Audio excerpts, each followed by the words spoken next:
friends, welcome back to my channel. I'm Amber. Today I wanted to talk about a few of the poetry collections I've finished recently and one of the books that I'm currently reading. Just kind of a little bit of an update since we are approaching the end of the month and I have some great things planned for next month, which I will be releasing a video for shortly, hopefully in a few days. We'll see. We'll see.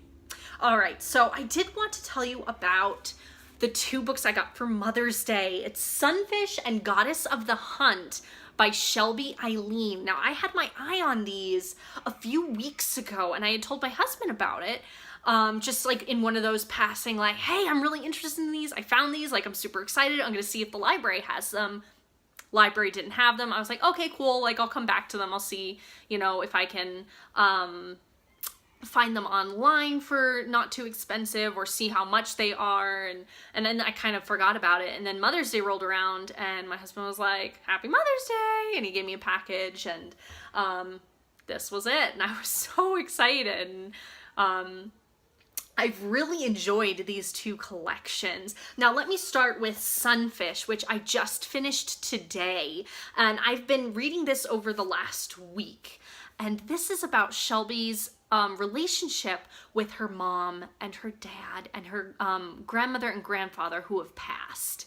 And it's interesting because this collection is broken down into sections. You have like the first section is called Overture, so it's like the intro to her and her family dynamic, and then each section after that is focusing on a different relationship. So her relationship with her dad, her relationship with her mom, her relationship with her grandma, her relationship with her grandfather, and then just kind of a wrapping up section.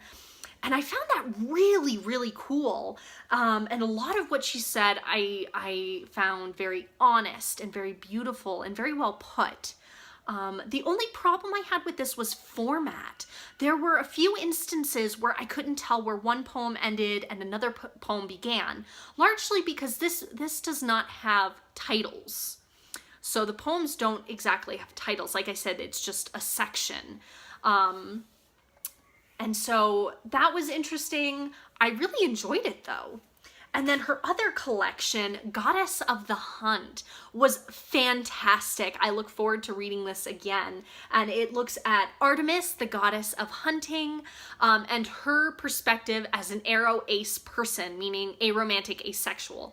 She's not sexually interested in anybody. She's not seeking out a husband. She's not seeking out a family to have children and whatnot.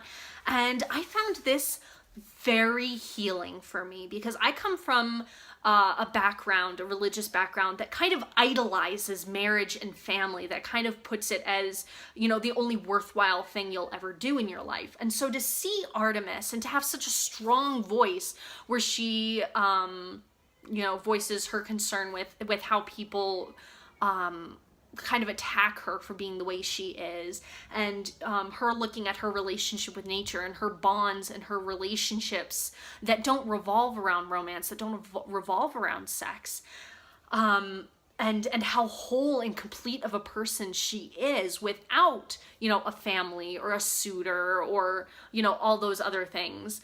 And I found this just really, really good and really nice. And there were a few poems by other, from the perspective of other goddesses, including a few from her mother, Leto. And those were just very intimate, very just loving and beautifully put. And so I really recommend this collection to anyone, pretty much. Super, super good. And then what I'm reading right now is actually a novella. And I got it on my Kindle through the Libby app for my library. So this is a borrowed book, so I'll have to return it soon. But it's Taste of Marrow by Sarah Gailey. Now this is the sequel to River of Teeth, which I read earlier this year and loved. Fantastic. I'm hoping to buy that sometime this year. We'll have to see. But Taste of Marrow, I'm only about 30% of the way through, so not very far. It has been fantastic. The perspectives have been really interesting. I wasn't expecting some of the things, like what it starts off with, the conflict that it starts off with was really interesting. And so motivations are not really clear, but it's okay. And then, of course, I just love that, you know, they have these great relationships with hippopotami and with each other, and kind of, yeah, just Houndstooth and Archie looking for Hero and Adelia, and just the new mission that Adelia has is just really interesting. I do have a few concerns, but we'll see if those are addressed as I keep reading. But like I said, I'm only 30% of the way through. I do want to finish it before the end of the month. And so, like, I know I don't have a large audience, but I am stoked for, like, what's coming up in June. Yeah, June is next. Sorry, I still have to, like, count on my fingers. It's so bad. But yeah, I am excited for what's gonna start in June. I have a lot of planning to do. I have a lot of reading to do, and I'll tell you about that some other time. Yeah. Okay, thanks for watching, and I'll talk to you next time. Bye.